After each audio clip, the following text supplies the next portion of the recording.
Good. Hello. Yeah, I was just talking with them about that. Yeah, really good classes this morning. Thank you. That's awesome.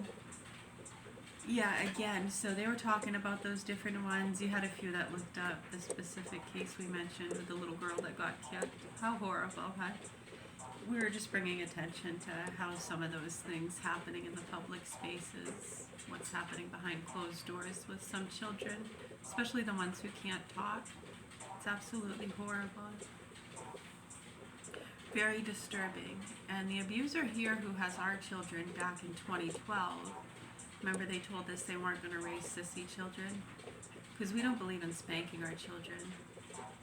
Yeah, and he has a child with a previous relationship. He beat the little boy up in the tub. Black hand marks, scars on the boy's neck. Unbelievable. I guess he whined, he got water in his ears and he whined a little bit. He's not going to raise sissy children, he said. It absolutely horrifies me. It makes me feel sick. I try not to think about it, to be honest with you.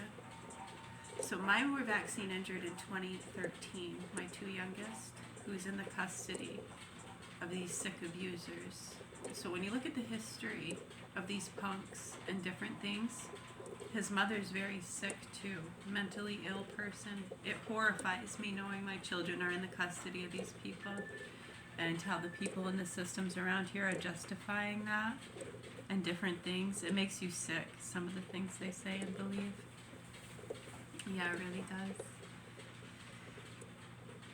Yeah, so good. That's nice you looked that up, and yeah, we weren't lying. There's so many different cases and different things. It was just bringing attention to how those things do happen and a lot of the ignorance we're dealing with within and out of the systems. And just how basic awareness.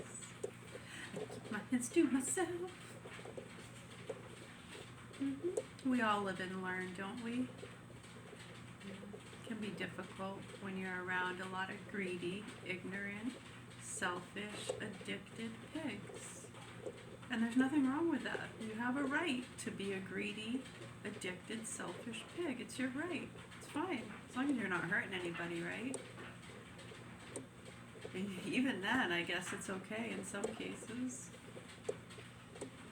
Yeah, some of them like it or something. I don't know.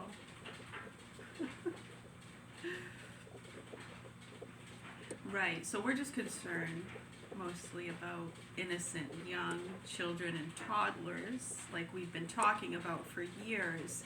They make foreign hoax channels with child and animal pornography and abuse. How many times have we said this? How many years? So you can directly connect it to a lot of the other things people have been trying to expose. The private investigator in 2009 who shot himself was trying to bring awareness to how they were targeting the mentally ill people, different things like that. The Mayans, he mentioned the Mayans because of the drug cartel people, drug dealers, people trafficking drugs, illegal substances, people on and offline. Right, so they use the Mayan trails. This is very well known, it's not a big deal. There's a lot of old Oregon trails, Indian trails, tote roads, bog roads, snowmobile trails. So the Mayans is just one that's well known with different loops and groups. And this one was specifically connected, and then you have the, the catalytic converter, chop shop stuff along the way. Yeah, there's a whole lot of different things. I mean, it's really none of our never mind. We're just retards on disability. And our children are being fucked and tortured by these punks, and we're lucky we survived the murder attempts. And it's amazing us how people have been acting around here and how our own parents and people around here have been fooled and gaslit to shit. The private investigator tried telling them. He was literally standing right over there in 2009. He was trying to tell them. They remember.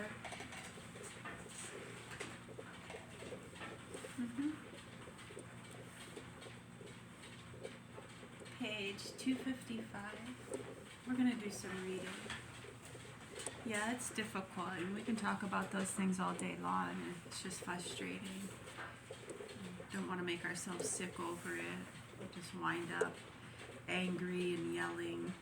Doesn't do any good, right? You see that? Just helps them, actually, doesn't it? This is under the editorship of Leonard Carmichael, president of Tufts College. TUFTS, Tufts College. Carl R. Rogers, PhD, Counseling and Psychotherapy, Houghton Mifflin Company, Boston, New York, Chicago, Dallas, Atlanta, San Francisco. Some of a little sticker in there.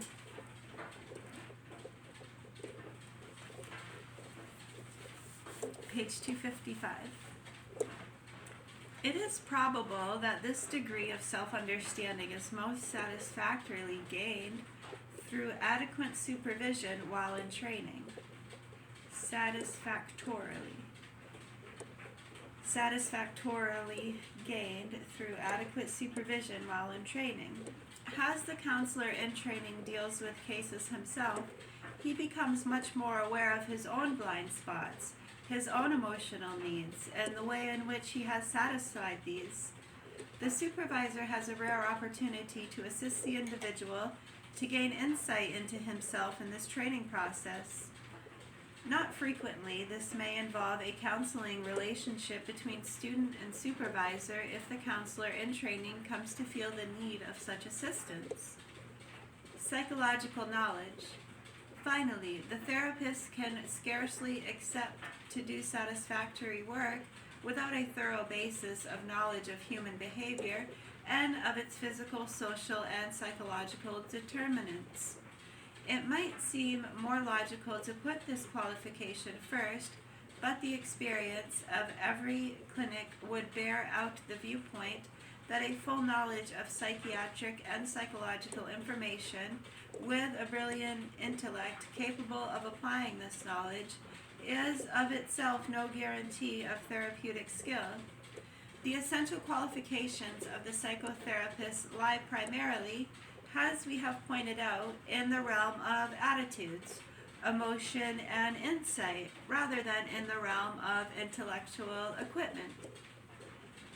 What should be the training of the counselor? This is a question upon which a number of professional groups are focusing attention. It would be presumptuous to attempt any final answer. Certain broad trends, however, are fairly well agreed upon and may be pointed out here. The characteristics of a satisfactory course of training should, it would seem, include the following.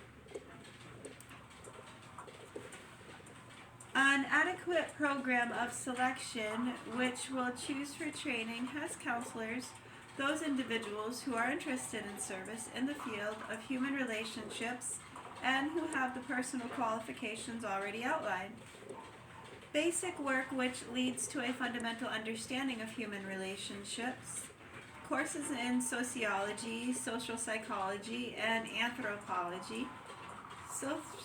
Social anthropology is fun. Yeah. Would help to meet this need. Experience in group work or teaching or in the field of industrial relationships is also valuable in this connection. Yeah, they have some classes and groups. They'll do crash courses where you can kind of delve into social anthropology or psychology, or one I really liked recently was it was something to do with human biology, I can't remember now. Something to do biochemistry, science, biometrics, something along those lines, yeah.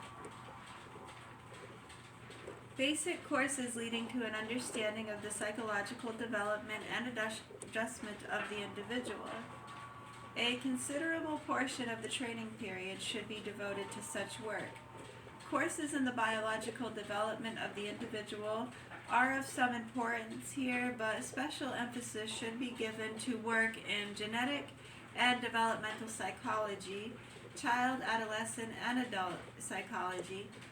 Courses in the dynamics of human adjustment help to lay a basis for study of various types of adjustment problems, family and material adjustments, vocational adjustments, the adjustments of derivatives such as the abnormal, the subnormal, the delinquent, and the other groups. Yeah, the crash courses are fun, and a lot of people seem to enjoy them as well, just to kind of get an idea of some things. And many really appreciate it because you hear so many times, especially younger people going into college. And I'm so glad I did these crash courses because they were going in one direction and they completely turn course and go into different fields based off of their experience with the crash courses and kind of learning more about what those things entail. Yeah. Different jobs and opportunities that go along with different fields. Yeah. Exactly. Yes. Yeah, exactly. You got it.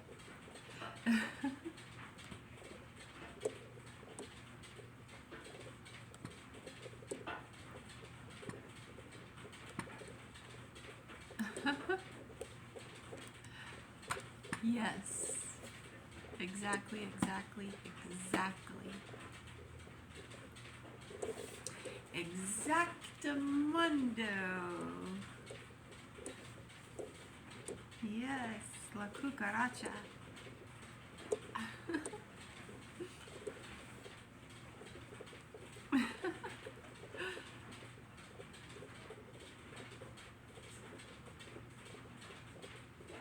Yeah, that one was fun. Very interesting. I love that kind of stuff. Number 4, training in research methods in order that the counselor may have adequate techniques for evaluating his own work and that of others, and thus a sound basis for progress. 5, courses in the techniques of counseling in which the individual can become acquainted with various viewpoints toward counseling and psychotherapy. 6, a lot of places actually that do these sorts of things have added in crash courses as optional and some required to some of these fields as well, which benefit it immensely. Yeah, many seem to enjoy it and appreciate it. Yeah, it doesn't seem to be looked at as more work. It's benefit. Supervised experience in which counseling is carried on with ample opportunity for detailed criticism and evaluation by a qualified supervisory individual.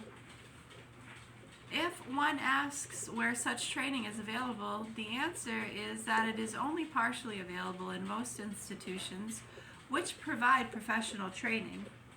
Several professional groups, notably those concentrated with social casework, clinical psychology, clinical psychiatry, and educational guidance, endeavor to give training for work which involves counseling. Each of these professional groups exhibits certain characteristics, strengths, and weaknesses in its professional training for counseling. Social workers have been especially successful in developing supervised practical experience. They have tended to be weak in the acquisition of basic knowledge and in the field of research. Psychologists, on the other hand, have developed perhaps the best training in the basic knowledges required and have adequate training in research, but until recently have had few satisfactory courses in counseling and have been weak in supplying the necessary supervised field experience.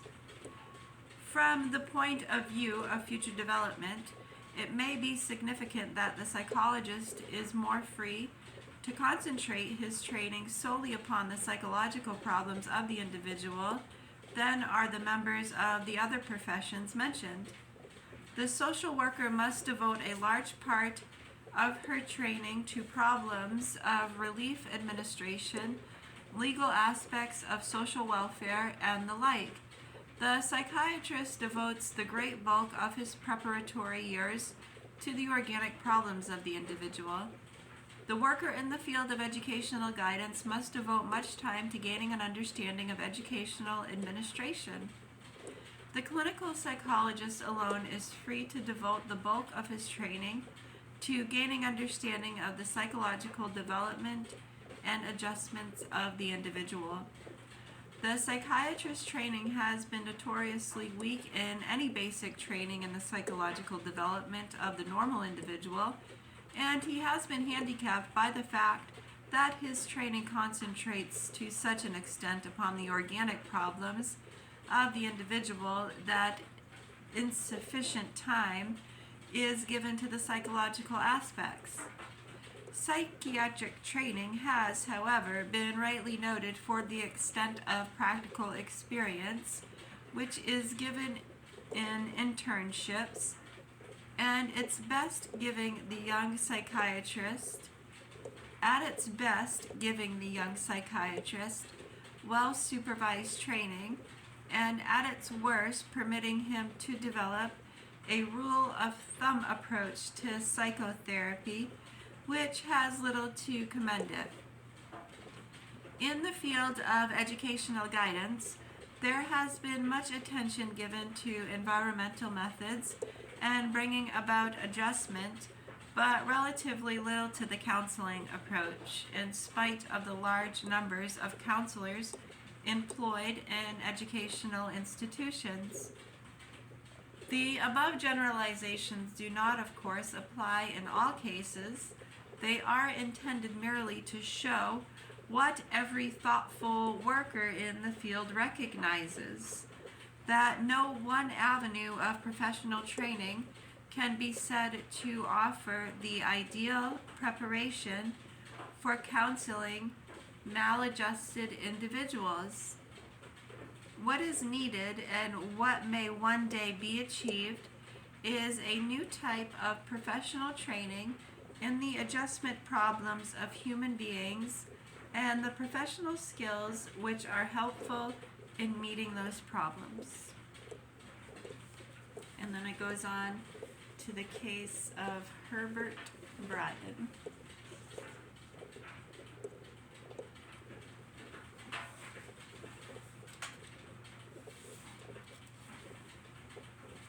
This is kind of an interesting book. Probably not a whole read for that class. If you want to, it's totally up to you. You can read whichever books you want. I personally would not suggest it to those of you in that class. Those other two, if you finish those, you already finished those two?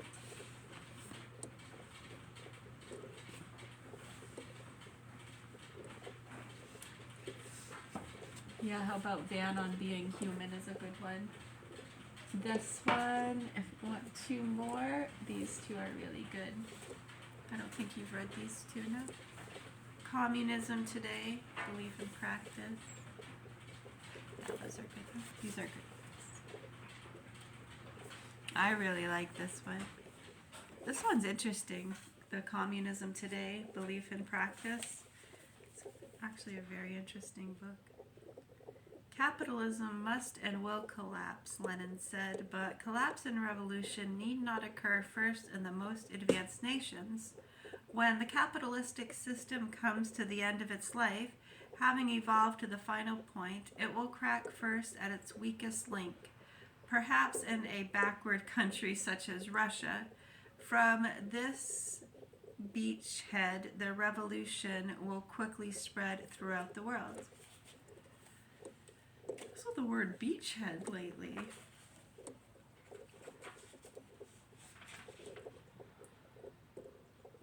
Library of Congress, catalog card number 62-11629.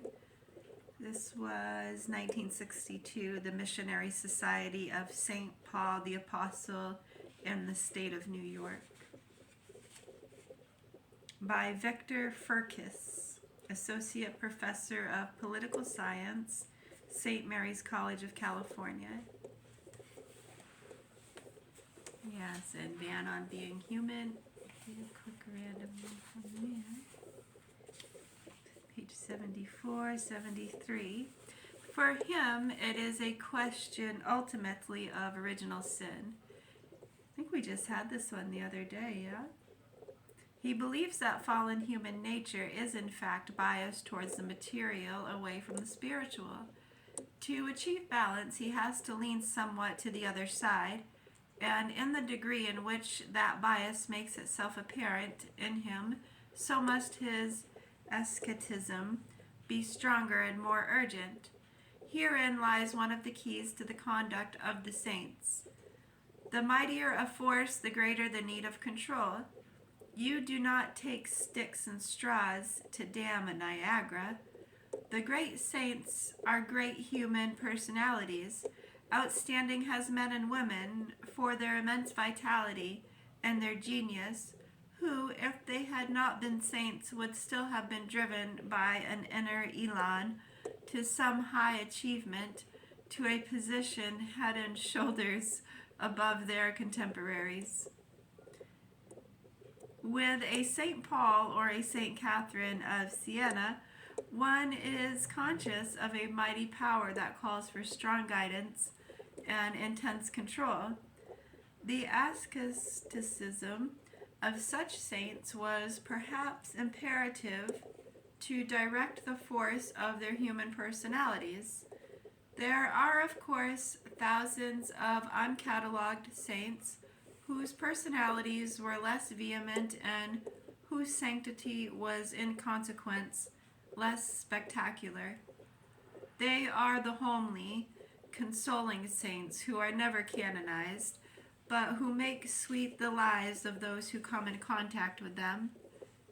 There have been two saints who were not in agreement with humanist principles, for sanctity is not infallibility, and while some have taught doctrines which seem logically to be Manichaean, others have lived their lives on principles which seem logically to be Puritan.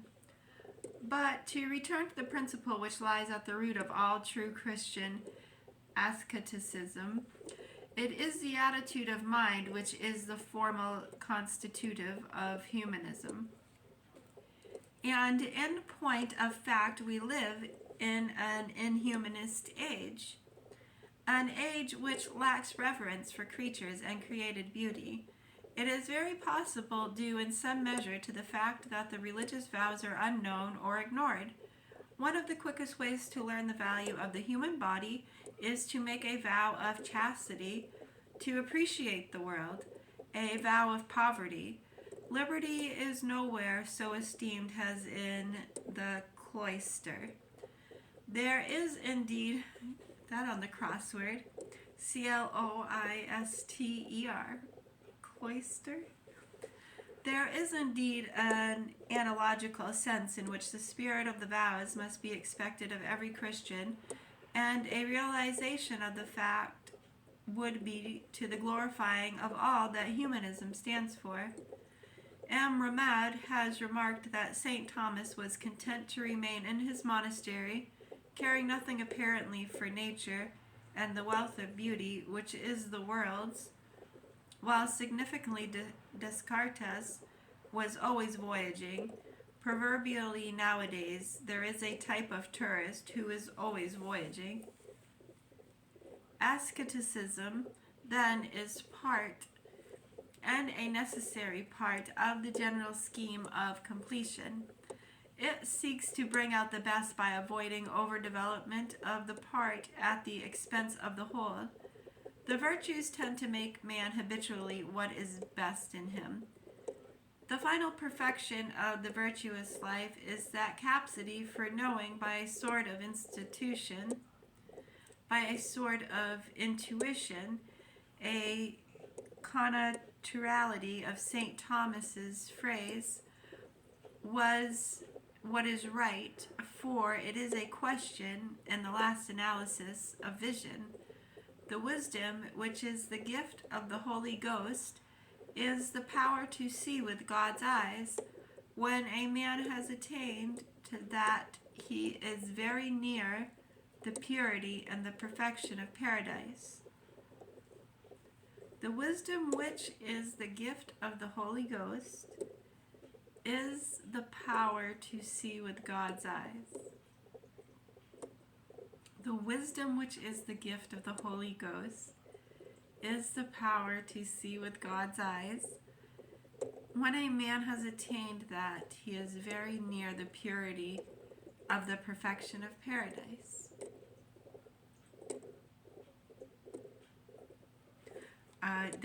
Holy Ghost stuff might go into maybe idealism and no attachment maybe type stuff. Yeah, I think I get what you're saying with that. Yeah, that makes sense. This is a good book. Yes.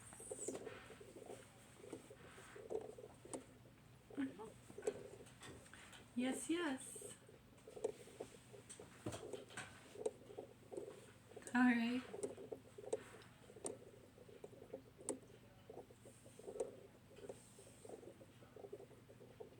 Thank you, and you're welcome. Yeah, we're making some of that wild rice with cashews and peas. It's very good. The wild rice with the cashews, peas, the royal mix, the royal rice blend with cashews and peas and miso, a little bit of turmeric, salt and pepper. Very good.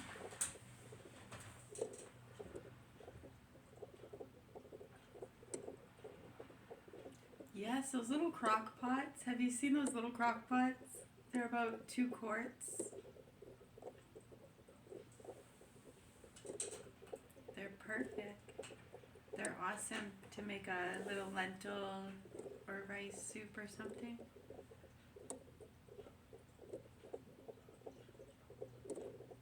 It's $10 at Walmart. That one is the Bella brand. Yeah.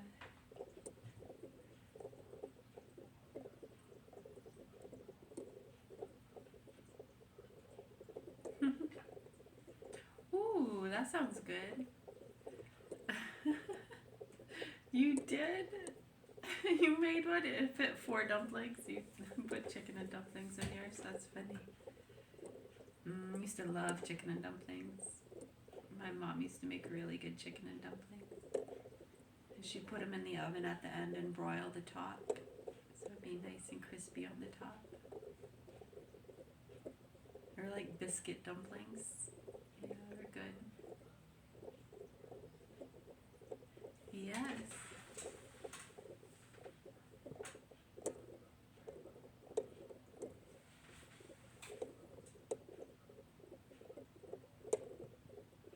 Yes, it is. Actually, it is 8:04 here. 8:04 a.m.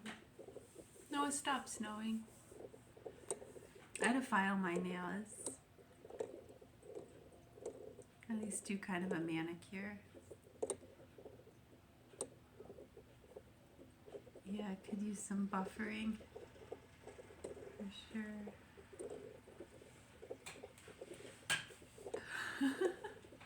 Alright. Yes. Okay, thank you.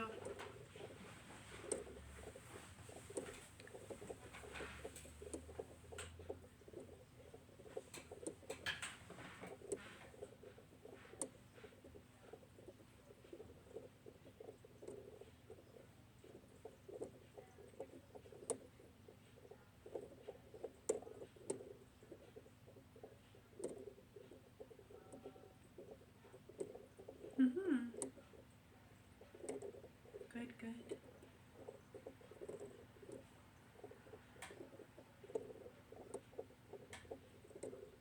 Yes, we are going to do that too. Thank you.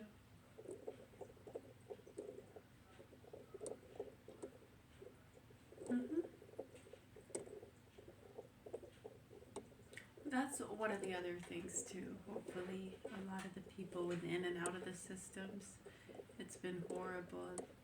A lot of the people within the systems and professionals state workers, even judges, basing a lot of their decisions off of people's fear propaganda and third-party opinions and social media stuff. And they're basing their opinions and things off of third-party opinions and people's fears and social media posts. It's actually really disturbing. Especially when people are such characters and you never know. I mean, you have all these different classes and theatrical plays going on and people doing stand-up routines and expressing themselves. It's sad, actually, really, really sad.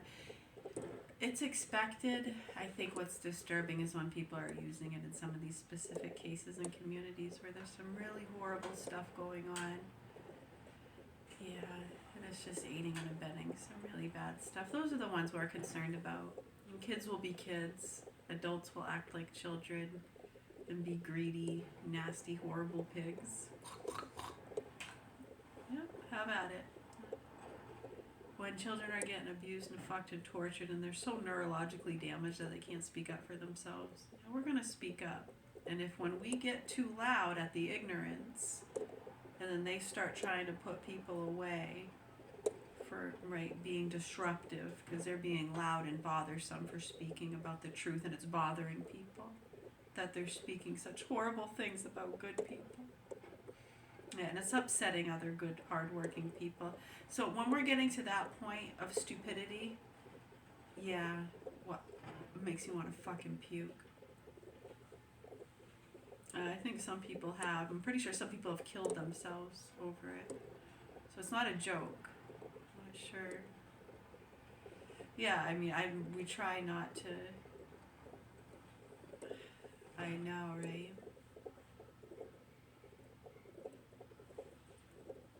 And you specifically tell them how many years, was it 2018, 2019? It got to the point where we were saying, okay, we're going to get that stupid with it, right? We play our guitar, they're fucking the kids. Want to get that stupid with it, right? How many years have gone by we're doing this? And still they've yet to discuss the facts and concerns. Everything has been... To even bring it up, it's like the vaccines. You can't even talk about it because it's conspiracy. Yeah, you're in a psychosis, schizophrenic. Yeah, and the people, a lot of the people making those reports and making those decisions are fucked in the head and need to get some fucking help. Holy shit. Emotional fucking drama, pathetic activist bullshit. Yeah, it makes you fucking sick. I know, you hear what it does? It just takes the joy out of everything, doesn't it? Is it me? I know. I'll try to correct that. I'm sorry.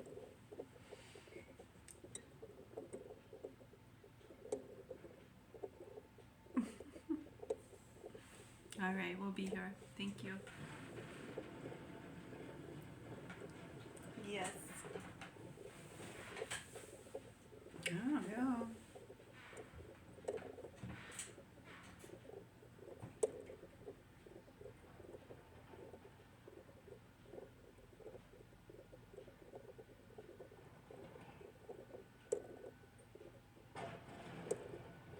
You hear the plow truck? Yeah, they're plowing. Ches.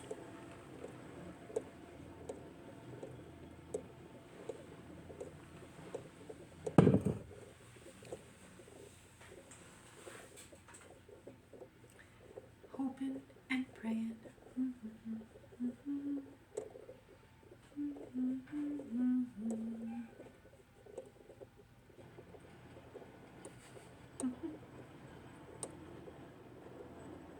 I thought that would be really good for him too, yes.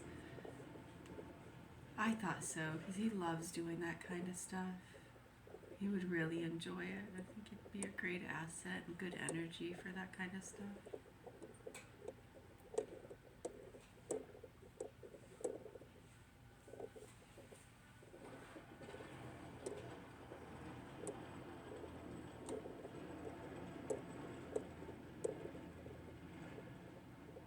Yes, well, that falls into what credentials, requirements, and stipulations, and we work around those things the best we can. Peace be with you.